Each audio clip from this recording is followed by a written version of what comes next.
Good afternoon, everyone. Happy noon hour.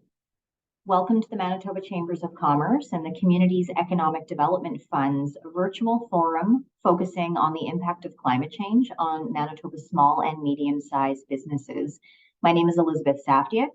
I'm the Vice President of Policy and Government Relations at the Manitoba Chambers of Commerce, and I'm pleased to be your moderator. On behalf of our team at the Manitoba Chambers, and our partners, who are the Manitoba Environmental Industries Association, Novel Futures, the International Institute for Sustainable Development. We acknowledge that Manitoba is located on the original lands of the Anishinaabe, Cree, Oji-Cree, Dakota, and Dene peoples, and on the homeland of the Red River Métis Nation. Thank you to the Communities Economic Development Fund for your collaboration on today's webinar. It would not have been possible without your partnership. It is now my pleasure to introduce Chris Thevenot, CEO of CEDF, to bring greetings. Excellent. Thank you, Elizabeth. Well, thank you to all the participants that took the time to attend today's webinar. Thank you for the Manitoba Chamber for putting this together. Always a strong partner, working in Northern Development, strengthening that North-South connection. So definitely appreciate that. I also would like to thank the partners IISD, Novel Futures, and MEA. So CEDF is a provincial crown corporation. We're focused on economic development in Northern Manitoba. We're the only crown corporation that has a head office in Northern Manitoba, so we're quite proud of that. And we work across all industries, whether it's workforce development, whether it's industry development and support, or access to capital. We work in all northern industries. So leading the Look North initiative. Look North initiative was a developmental initiative that identified critical areas in the economy that need to be developed to be successful. And one of those, and I think that applies today, is enterprise support. One of the challenges that we see is not necessarily the lack of resources or expertise in the province about enterprise support, but that it's actually making that trip up north. So that's great to see that that's exactly what's happening today on a high prominent topic such as climate adaptation and how businesses are going to field that. So we're very interested in how to support that. And it's good to see that the conversation has moved why climate adaptation is important. And I think what we'll talk about today is more of the what's and the hows and where can we start with that. So definitely thanks again for everybody to attend who put this together, and looking forward to Darren's presentation. Thank you. Perfect. Thank you so much, Chris. So the goal of today's session with CEDF is to begin the conversation on climate change and how it might be impacting the way that you are doing business here in Manitoba. We also wish to build awareness and capacity on the importance of building resilience to climate change and achieving carbon reductions. In addition, we will learn about good practice examples by small businesses who are taking climate action here at home, as well as barriers that you might be encountering along the way. So in terms of the bigger picture, Canada has a national adaptation strategy. Canada also has an ambitious goal to reach an emissions target of 40% below 2005 levels by 2030, and then to reach net zero by 2050. So this is very much happening. And larger organizations are perhaps better equipped to deal with the impacts of climate change. And that's why our initiative really does focus on small and medium-sized businesses. And we hope to provide a toolkit and a resource guide to enhance your knowledge and help target strategies. And at the end of this initiative, that toolkit and resource guide will live on the Manitoba Chambers of Commerce website, free for all Manitoba businesses to access. So in terms of today's session, we are truly grateful for your willingness to participate today, because we will learn from you.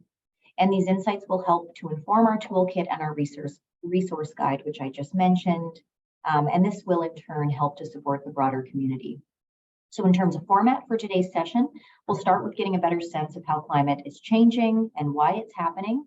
We'll then discuss the impacts of this change, and then discuss how businesses can act against climate change and build resilience. So in terms of housekeeping, we do have closed captioning turned on. That was requested by a few of the participants here today. So that function is enabled. You can then enable it further on your own screen. Closed captions will show along the bottom of the Zoom screen, and you can manage that yourselves. If you have any questions along the way, please pop them in the chat. We'll monitor them throughout the next hour. There will also be brief opportunities at the end of each section to ask questions of clarification, but otherwise there will be an opportunity maybe 10 or 15 minutes at the end of our time together where we can have open discussion back and forth. And please, we encourage you to share your insights, experiences, and examples with us today. So on that note, it is now my pleasure to introduce the subject matter expert, Darren Swanson. He is the director of Winnipeg-based consultancy, Novel Futures.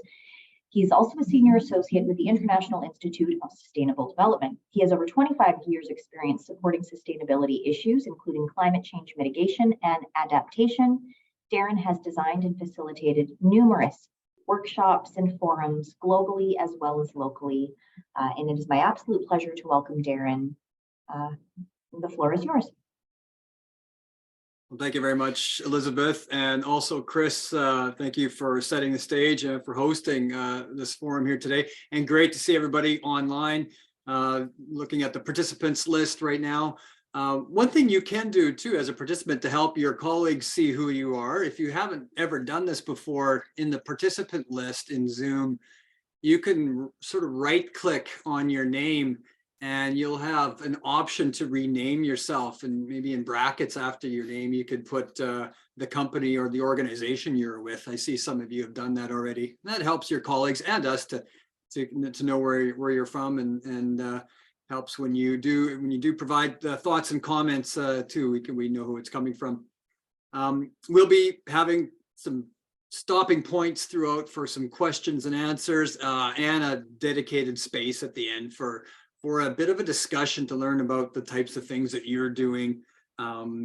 What do you need for taking climate action, and what are some of the things that might be getting in your way? So that's kind of what we're up to today. But as Elizabeth noted, we're going to start off. We have a series of presentations and some information to convey. And one of those is starting off with some background on the climate change issue, generally speaking. As Chris noted, we're certainly going to go to the what and the how today, but we always like to stop and talk a bit about the context of climate change, and where better to start than the greenhouse gas effect. I think that's always a good place to start.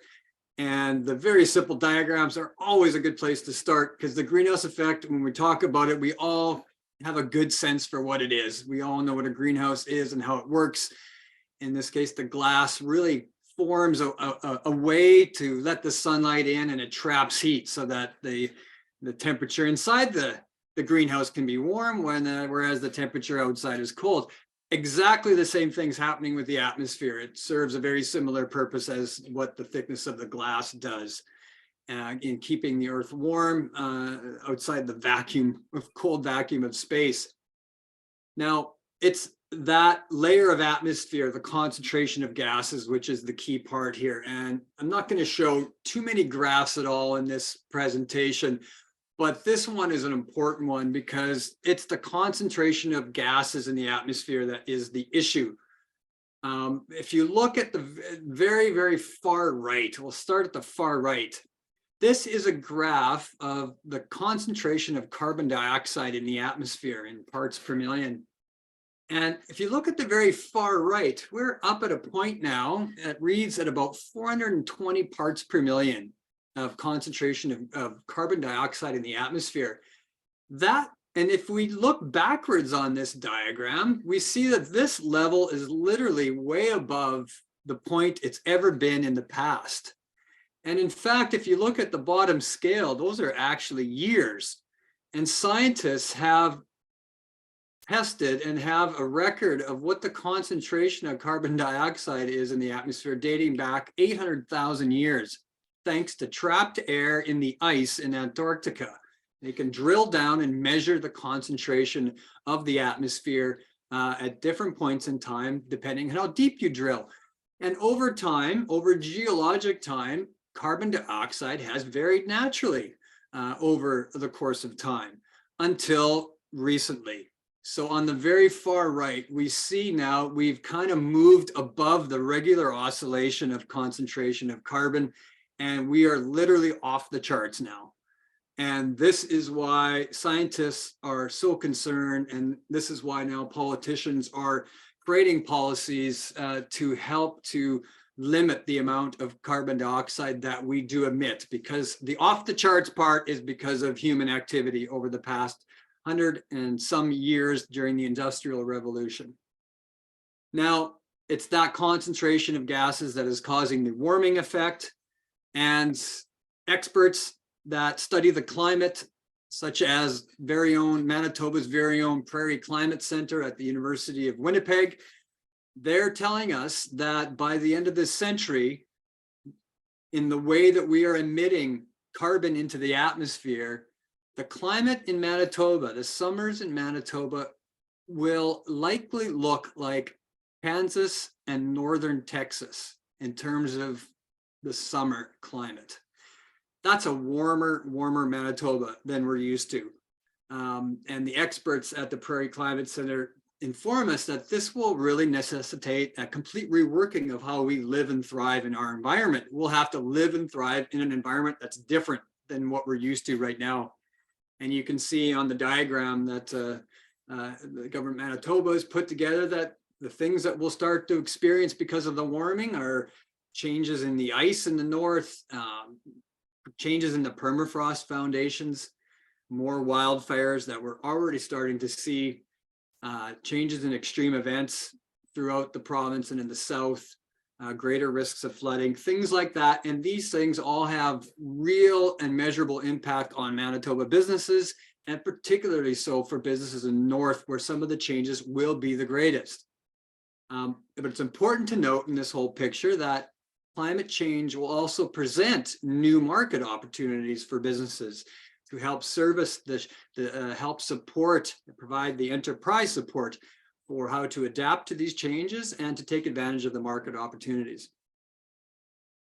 All right, so that sets a bit of the context. Now, if you're looking for more information on the changes that are expected to occur in Manitoba from the climate and how that affects businesses, the Manitoba Climate Resilience Training Program that the government of Manitoba supports has developed a good set of free resources online, developed through a number of different organizations in Manitoba, including Engineers and Geoscientists Manitoba and other consulting firms.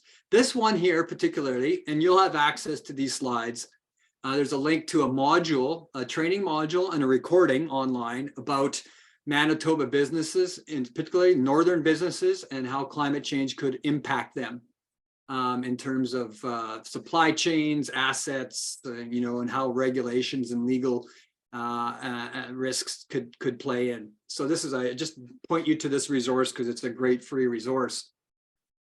But while we're talking about impacts to northern business, we'd like to hear from you right now. So this is the first of a few polls we're going to run here on this webinar. And to interact in this poll, you'll see a barcode up there. And if you have a scanner in your mobile phone, you can just hold your phone up to the barcode. And typically when that happens, a little yellow dot shows up. If you click on that, this will take you right to the survey on your mobile device. If you don't have a mobile device handy, you can, on your computer, you could open up a separate browser window and just type in slido.com. And then the keyword to type in is climate action, all one word. And that'll take you to the poll. And it'll stay there too throughout the webinar. When we come to different polls, they'll just pop up on your device. So what we're seeing here, and you only see on the screen right now a few examples, but on your device, you'll see there's a long list. So we just like you to pick, what are some of the climate risks and opportunities that may have the most impact on your business? And kind of pick the top 4 that really kind of you think are going to deal with and impact your business in various ways. And you can select those, and then you can just hit send at the bottom of your device. And so we can see what's happening here. We see, okay, the busier north in Manitoba is one of the things that people are resonating with, and with and a lot of this stems too with the northern sea ice changing and the anticipated more shipping traffic in the Arctic, even including through Hudson Bay. There could be a really shift in economic activity to the north as shipping and trade and commerce increases up north. So this will definitely change the picture up in northern Manitoba from an actual market perspective. New policies and regulations, extreme weather, of course, we're going to have to be dealing with, and that creates risks to supply chains and your facilities. We see in this poll here other things coming up. You see risks and opportunities here too. So climate change could be causing employees to change their preferences of who they want to work with. We're seeing a trend now toward employees looking for companies that are already taking climate action and being proactive in this. So one thing you'll notice from this list is that it's a kind of a mixed bag, and we did that purposely. You will see in this list a type of risk and opportunity called physical risks and opportunities. And those are those things that impact your business from the physical part of climate change, like heat waves, increased seasonal flooding and droughts. You'll see that extreme weather. Those are physical impacts. There's also another class of risks and opportunities called transition risks. And those are things that come about indirectly from climate change, such as new policies and regulations for carbon emissions and how your business needs to incorporate and deal with that. There are things about the employee preferences, of course, changes in consumer trends in terms of what products consumers want, and new legal liabilities. Those are transition risks, the indirect things. So when you're thinking about climate change and how you might be impacted, it's good to think about the physical aspects of climate change and also those transition elements, because they have different pieces to it. So thank you very much for this. You're seeing sort of where your businesses are having the most concerns right now. So what we want to talk about in this webinar really is about how you're dealing with that, how you can deal with that. Okay, so moving on. So what we're going to talk about today is really, there's two sides to the coin when we're talking about climate action for business and organizations, generally speaking, and that is enhancing resilience to the changes that are going to occur and are occurring. And that's about assessing risk and also enhancing resilience. On the other side of the coin is the reducing our greenhouse gas emissions, reducing carbon. And we're going to talk a bit about this idea of the circular economy and how that can help you think about reducing carbon.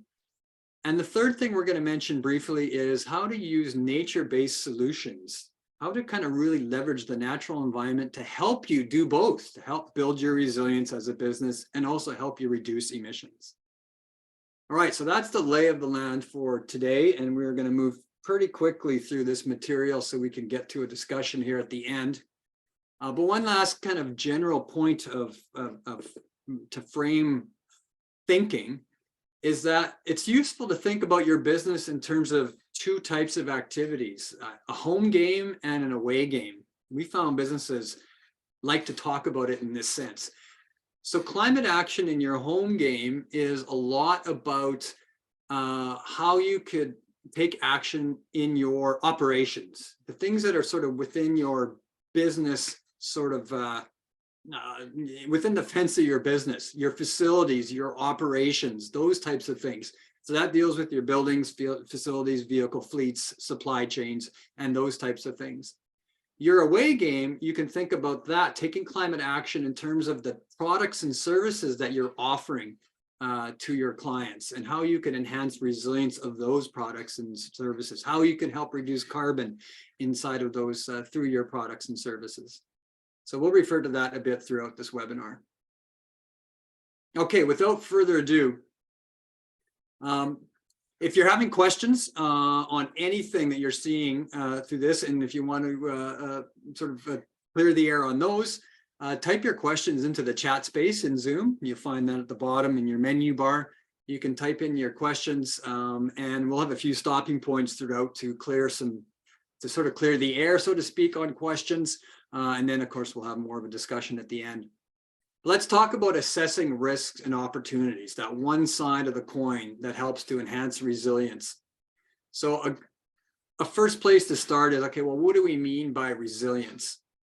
Sort of building your resilience to a disaster, or to building resilience to climate change. It's really about sort of adjusting 3 different dials. So to reduce resilience, you can either kind of dial and reduce the hazard itself. You could change the dial and dial down your exposure to the hazard, or you can actually help reduce your vulnerability to the hazard. So you have access to 3 dials in most instances. So if you think about the COVID pandemic, for example, reducing your vulnerability to the pandemic as an individual, things like vaccines, sort of help you build your immunity and help just sort of help you be less vulnerable to the actual hazard itself. When you're talking about exposure to the COVID pandemic, you can reduce exposure through things like wearing a mask in public places, and also the social distancing. So those were measures that were in place during COVID to help reduce exposure. Dialing down the hazard itself is a little bit more of a complex, bigger picture item. So for the COVID, for example, it's about reducing the chance for these zoonotic pandemics, zoonotic diseases to spread. And that involves sort of habitat, human interactions, and also how animal-human interactions occur within actual markets for products, that type of thing. But we know that as a business, you have a whole range of things to be thinking about. Not only you have climate change that you're going to be thinking about now in terms of the impacts that you need to reduce your exposure to and reduce your vulnerability to. And in fact, climate change, reducing the hazard, is all about reducing carbon emissions. So as the more people reduce their emissions, the less the atmosphere concentrations increase and the less climate change actually happens, and the less the degree is. So we do have the ability to kind of dial all of these parts of resilience, and it's important to work with all. But we also know you have a whole set of hazards to work with as a business, pandemics, cyber threats, financial shocks, all sorts of hazards that businesses deal with. And it's good to think about these things all together when you're thinking about enhancing your resilience, because sometimes actions for one might help build the resilience in others. So it's good to have a big picture. Now, there are some methods to the madness to help understand and assess risks and opportunities. And what we have on the screen here are 3 particular methods that are quite helpful, and I'm sure you've heard of most of these. So in one basket is a sort of a category of strategic foresight, which is a process of foresight, insight, action. It's a narrative discussion process that businesses can undertake internally to help understand a change and how to deal with it. Just more of a conversation style approach. Risk management is a bit more of a process that has a framework for identifying hazards, analyzing the risks, and prioritizing those risks. And there are international standards out there. The ISO 31000 for risk management provides businesses with a process set of steps to do risk management, and how to quantify risks and how to prioritize them as an organization. So it's a little bit more involved. We're going to talk briefly about one specific one called climate change risk assessment, and we'll point to some resources for that. You've probably also heard about business continuity as well. Business continuity plans to help your organization and business put in place measures once a hazard sort of is in play to help kind of reduce your risks and build your resilience to it. So just as a little bit more of a deeper dive into the foresight aspect, if strategic foresight is really something that any business can do, whether you're just one person sitting at a table by yourself, or if you've got a few employees and key staff members or a larger group. It's really about just 3 simple steps and a few questions. So if you're sitting around a table and you want to do foresight, you ask, how might the climate change in my area where my business operates? And so you need some information. And fortunately now there's a number of websites that help with this. So one is climatedata.ca, a website that has been produced by the government, the Climate Services Division, to help you actually see how the climate models are projecting climate change to impact weather variables in your community. So you could click on your community and it will tell you how the climate models are saying that your temperature will increase over the next 20, 50, or 100 years based on the climate models that are out there. And there are many. And also, if you want to see how the heat, how many more plus 30-degree days you might see in the future, you can get handle on that information quite quickly these days. There's also information from the Prairie Climate Center on and the climateatlas.ca, which the University of Winnipeg manages. And they have nice brochures about communities in Manitoba and what to expect. So that's one step. You can wrap your head around how climate might change. The second step is, well, okay, what does that mean for my business? What insight can we glean? And so you might want to ask questions about how might those changes that are expected going to impact my business's home game and my away game. And you want to come up with a bit of a list of those physical sort of impacts and those transition impacts. Now, the final step is about, okay, what action should I take? So you can simply then ask, hey, what should I do to mitigate those risks or to really leverage the opportunities that are out there for my business, and come up with a list. So these are steps you could take. Very simple conversation. There's training online for how to do this. There's a website here for a California-based institute. It's a paid training course online. And there's also some free materials, recordings online with the Winnipeg World Trade Center here. There's a link to that at the bottom of the screen on foresight, adaptability, and risk. All right, need to move fairly fast here. One more specific tool is risk management. And I mentioned that earlier. It's a bit more quantitative, a bit more involved. It involves prioritizing risk. And typically you'd want a skilled facilitator to help with this. And fortunately, the Manitoba Climate Resilience Training Program that I mentioned earlier has online some free resources of what this looks like.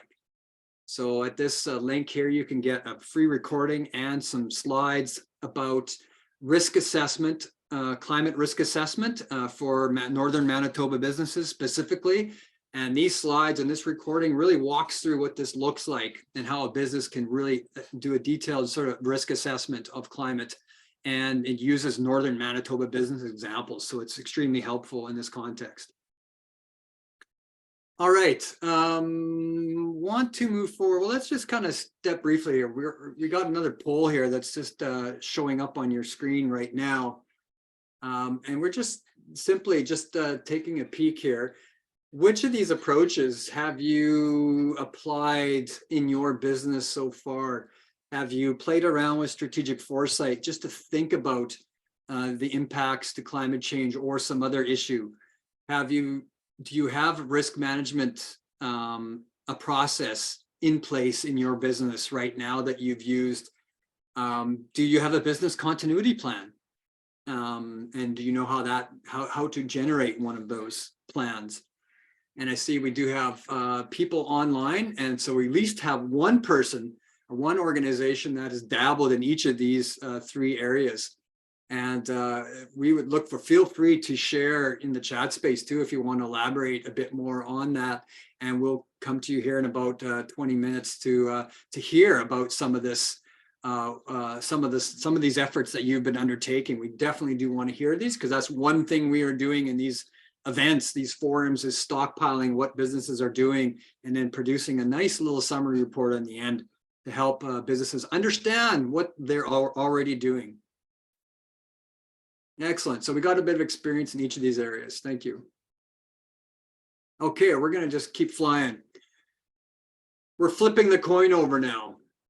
And we've talked about resilience and assessing risk, and now we're on the other side of the climate action coin, and we're talking about reducing our greenhouse gas emissions. And specifically, we're going to talk a bit about the circular economy. It's a bit of a new buzzword that you're going to hear more about, and it packs in a lot of really useful information. But what is the circular economy? Just for a better understanding, I think this diagram sums it up quite well. What we're used to is what's called the linear economy. And the linear economy is just where we use resources, we extract resources from the earth, and we create products, and we use them, we consume them, and we basically, most goes to waste, to landfills, and some amount gets recirculated. That some amount that gets recirculated back into the economy is only 9% of all the materials we extract from the earth and use.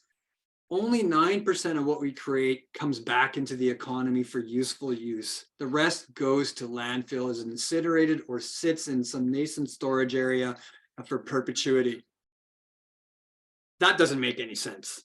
And we're recognizing that there's just it just doesn't work in our economy. It's not efficient, and it has does a lot of damage in the process. The circular economy is a much more efficient process. It uses more materials and keeps them in circulation in the economy to have less waste generated. That is the picture, and it's a picture that makes sense.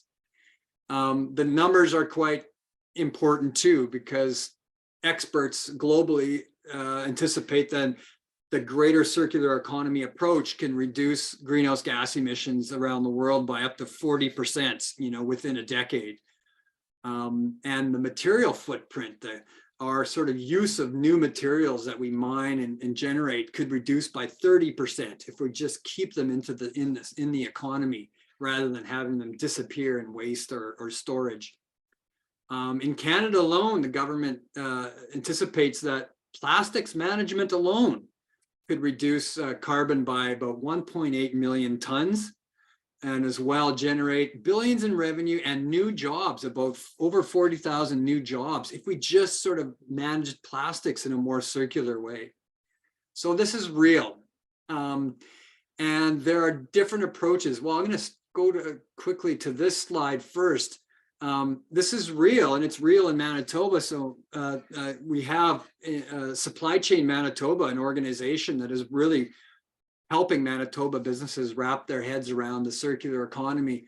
And their website, supplychainmb.ca, has a really good set of circular economy resources, including a report about the principles of the circular economy and some really good examples of Manitoba businesses doing this. But just as, okay, what are some things that you can do as a business that makes sense from a circular economy perspective? And this is one useful guidance that came out of Europe. And we're used to the 3 R's, that the 3 R's, recycle, reduce, reuse. But there's actually 10 R's when you think about our circular economy. And there's things like, refusing to actually do a certain thing because you don't necessarily need that product in that way. You can rethink how that product is used, including sharing of products, reducing the amount of material used in manufacturing, reusing parts, repairing components, refurbishing components, remanufacturing, reusing parts in the manufacturing, repurposing products in a different way for a different purpose. And of course, we have recycling and recovering products that can be used to generate energy through incineration processes. So there are a number of useful guidances, and documents actually provide really good detail about how to do each of these. But one crystal example of this in the north comes in Frontiers North, way up in Churchill, the tourist group that's managing a lot of the tourism of the Churchill area, including polar bears and all of the sort of the ecosystem sort of touring in that area.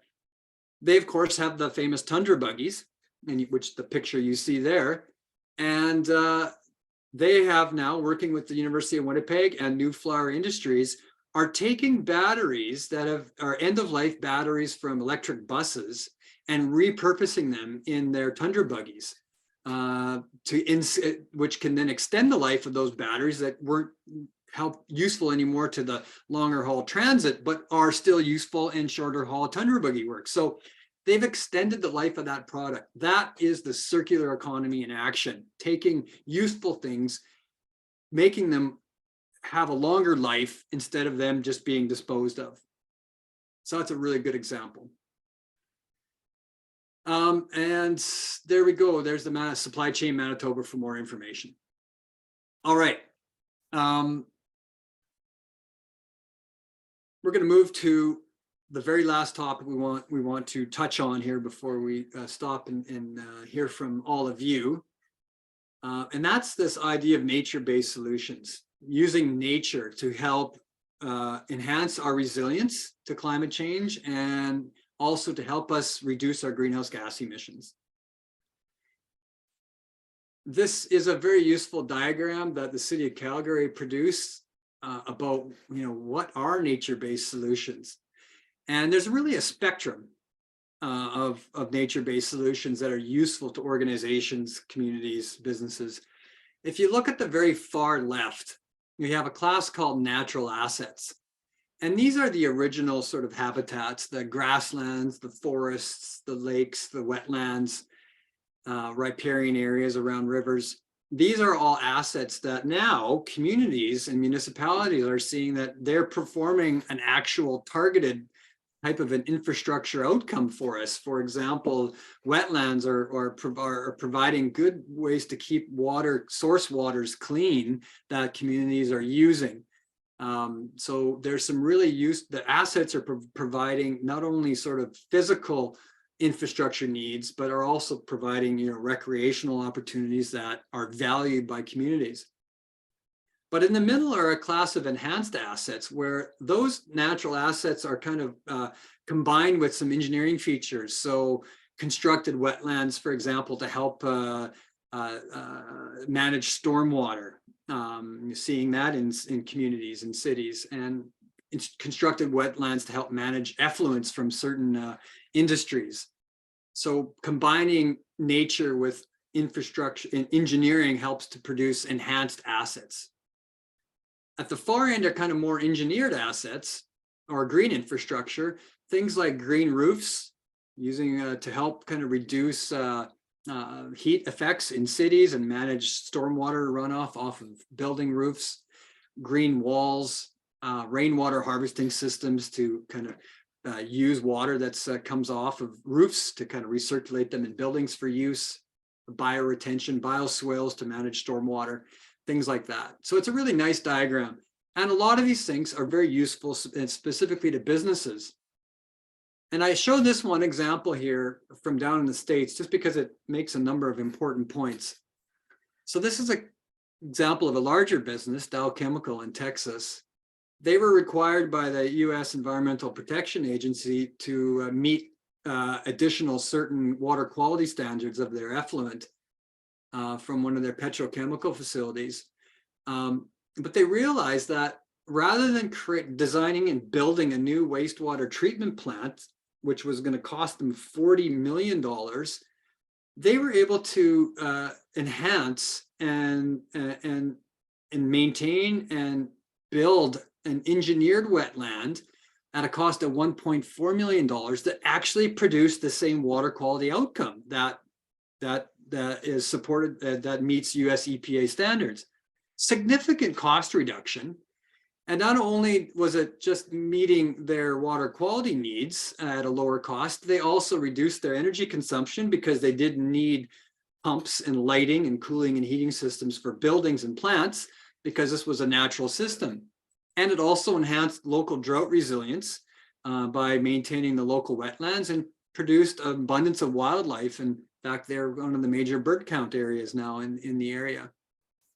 So these are the types of things, whether bigger scale or smaller scale, that can be implemented. And when we're talking about nature-based solutions for a business, it doesn't have to be a gigantic constructed wetlands. It could be just trees. It could be as simple as sort of maintaining tree canopies in and around your business facilities. For example, so here, look at this. In Toronto, the urban forests were determined and assessed by TD, the TD Bank, to be providing over $80 million worth of benefits to the city of Toronto in terms of stormwater management, air quality, energy savings, and actually soaking up carbon. And other studies showed that in Toronto alone, each dollar invested in maintaining the tree coverage returned about $3.20 in benefits to residents.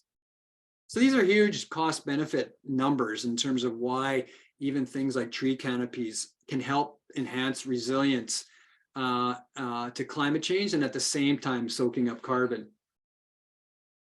There's technique out there that can help your business understand these nature-based solutions and how they might benefit you. There's this thing called benefit accounting from the CEO Water Mandate, that is a group of organizations and businesses around the world through the United Nations provide building guidances for business. And they have an approach where you could a set of guidance with 3 steps: how to identify the benefits of a natural infrastructure, how to quantify and measure its benefits in real time for your business, and also how to put dollar value to those benefits that nature might be providing, so that you can help put them on the balance sheet and talk about them in a real sense for your business in terms of business planning and financial management. On the right are a bunch of resources that exist on how to use nature-based solutions to help with climate change. Free resources from the Manitoba Climate Resilience Training Program, a number of webinars, free webinars specific to northern businesses up there on the right, as well as some others. All right, now I gotta stop and take a breath. We only have about 10 minutes left. So we want to pause now and hear from you.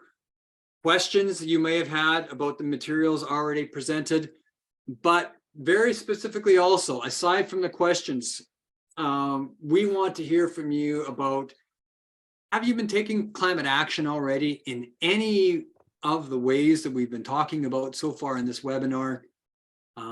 What do you need to take action if you're just planning to right now, and maybe what's getting in your way? So Elizabeth, I guess over to you. First of all, I guess if we have any questions in the chat space we need to touch on right now. There are no questions in the chat space. Okay. Well, while we're waiting for people to kind of think about and gather courage to type in a question, or even to raise your hand and turn your mic on and just bring your question directly to the webinar here through your camera. But while you're sitting there thinking about that, I have a poll up here, which is about the first question I'm curious about, is how have you taken climate action in your business so far? And so this is a bit of a word cloud. You can type this in. It'll be on your device now. It'll show up, and use 6 words or less. If you've been doing anything right now, yes, we've planted some trees, or we've got a climate risk assessment going right now to understand what we need to do. Excellent. Tree planting is just such a important thing. It's such an important, simple thing we can be doing. And the circular economy aspects of simple, reducing the amount of paper we're using, being smarter about our efficiencies within our facilities, whether it's energy, lighting, electricity. Fortunately, we live in a province with hydropower, so our electricity can be clean, but a lot of times that could be challenged if you're an off-grid remote First Nations community. But also too, heating through natural gas also has a carbon footprint to it. So ways to kind of heat through whether geothermal processes or converting to electricity helps to reduce your footprint. Excellent. We're seeing some good examples pop up where people are reducing their energy. usage. Pollination is a really key part. If we don't have pollinating insects, we don't have the bees, we have a trouble with food security. So this is going to be huge, and also for maintaining our crop and grass areas. Allowing flexible work, really good example there. That's how virtual meetings like this and supporting remote work, whether it's through corporate policy or through other incentives, really helps to reduce carbon footprint. Really good example.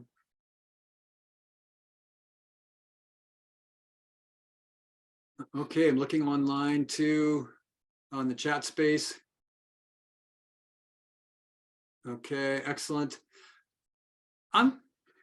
Was hoping to put someone on the spot here.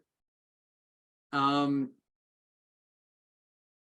we got unplugging equipment that's been closed. Okay, really good examples of being efficient, following the flexible work.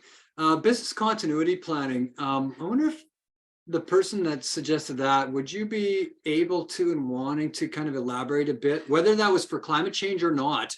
It'd be good to hear from you about that process and what helped you. Hi there. That's Hello, me. Becky. I'm Becky with Community Futures Greenstone, based in Flins Lawn. So I shared in the chat a tool that was actually created by our Community Futures colleagues in British Columbia. And it was a business continuity plan that came about as a result of the wildfires in BC. And with different CF offices working with those businesses on that disaster recovery. And so that's a really good tool. So it's not specific to climate change, but it's a tool that we are using here. That's perfect. And it is dealing directly with one of the physical impacts and risks of climate change, which will be increased amounts of wildfires. So right. I think that's something that's very relevant, especially to northern Manitoba, is the potential for wildfires and impacts of that. Yep, and that's with the climate change projecting more extreme weather, i.e. more thunder, lightning storms attached with drier periods. Put those two together, and that's why we're seeing more smoke these days, more fires. Could you maybe share what helped you get to really kind of begin and do those business continuity plans? Was it because you were part of a broader network and they had some tools available? Was that a real big help? Or yeah, we actually attended the National Community Futures Conference, and they did a session about the business continuity planning tool. And I was a part of that workshop, and I just thought, well, it's great because it's fill in the blank. Like, it's really simple. It's meant for small businesses. So it's not, a 72-page thing that's been developed by, Myers North Penny. It's very practical and accessible. And yeah, and actually the gentleman who developed the toolkit, he spoke from personal experience that his family had a house fire and everybody was safe, but they lost everything. And so that was one of the things that got him involved in this type of work. And so I think that's especially why it resonated, because of that personal story. But we also use it to work with our clients because we support small businesses. And so we encourage them to look at it as well.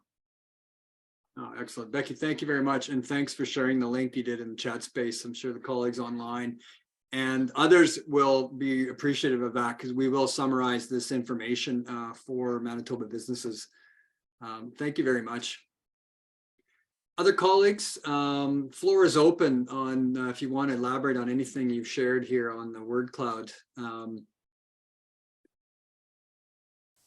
Curious about the one that said supporting green businesses. Do we have online with us a company that's providing some services that are helping businesses take climate action in any way, shape, or form? feel free to share and use this as a marketing opportunity. Or in the chat space if that's more convenient for you. Because we do stockpile this information. So see this as a bit of a free marketing opportunity, as Manitoba businesses will see this information and will know that you do provide these types of services. Oh, someone, please go ahead. Yes. If I can touch on that. So I'm a local business in Thompson. I do mobile services and aesthetic services in my house. And I use a product line called Pure Nata. It's based in Morden. And so I absolutely love this product because they try to use as many locally based sourced ingredients before they go and outsource outside of Manitoba. So, for example, they use locally sourced soy off of a farm field that's less than 30 minutes away from their facility, which I think is just phenomenal because of just how much carbon track that they're not using, because they could, you know, buy it from China or wherever. And I love that they try to buy from as many farmers that have locally sourced and have the smaller, like under 100 acres kind of people. And I find if you bring a product that you absolutely love and it's green, people will love it. And it's usually a lot cheaper than the chemically sourced products. Excellent. That is a really good circular economy example you've just provided. What is the name of the product? Was Pure Nata? Would you be able to put that in the chat space? And if there's a link, that would be great too. Yeah, I can totally add them there. And what was your name again? Marlies. Marlies. Thank you very much. Where did this camera do now? Pure Nata. So that's good. And we did hear, I believe it was in our Niverville Steinbach forum too.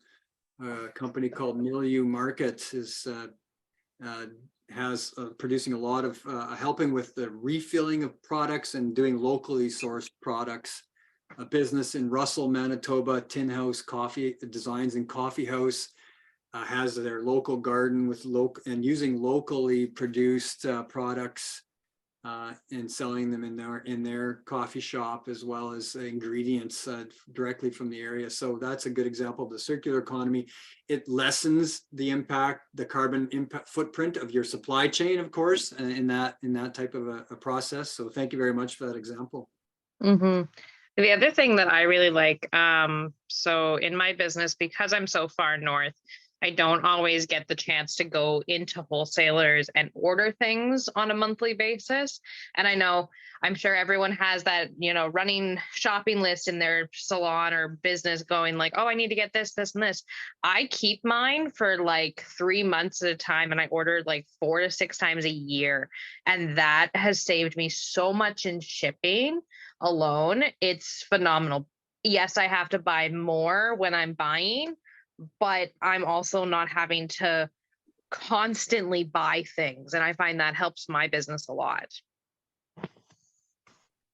Thanks for amplifying that one too. We've heard that sort of consolidating shipping from another Manitoba business, also I believe in Russell, that did that specifically for the same reasons that you just mentioned, because they were saving money on fuel. And so it made sense for them to do in terms of their supply chain. So excellent example. If you want to put the name, if you want the name of your business sort of featured or known, just feel free to add it to your name in the participant list or in the chat space, and we can be sure to include that in our report. Thank you so much for that. No problem. It's been awesome to listen to this. Oh, good. I'm glad that it was useful and glad to hear your example specifically. Others, we have just maybe a chance for a couple more. If you haven't put that already in the cloud space, please feel free to do that. Any others while we're at it? Okay. I do have one other question, and I don't know if we could penetrate this here in a short amount, but what do you need to start taking climate action? What are the things that you would find most useful to really get started, take the first steps, whether it's enhancing resilience or reducing carbon. Are there things that that you would just like, if I just had this, I could get going next week on this?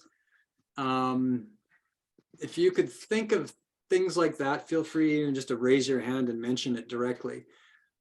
Money comes up a lot too, resources to do a risk assessment, for example. Sometimes it's just more access to training materials. Sometimes maybe something is just getting in your way. It's just maybe a policy issue, a building code issue, what have you. Anything that is top of mind for anybody right now before we sort of close things out that you really want to get off your chest?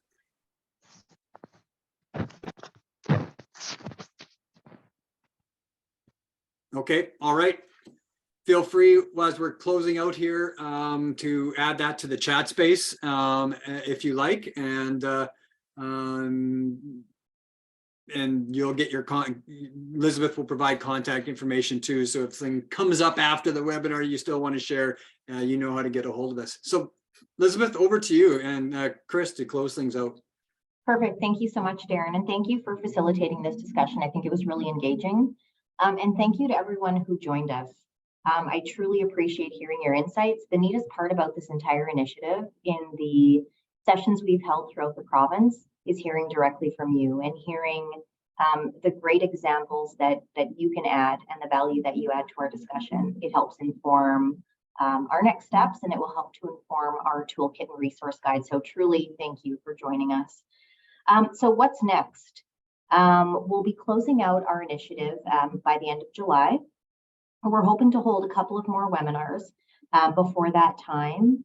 And then we will be using all of the insights that we've gleaned throughout this initiative to create a toolkit and to update the primers on climate action, provide new case examples featuring Manitoba-based businesses. These will live on our website. They'll be both in written format, and we're also going to do a couple of video case studies.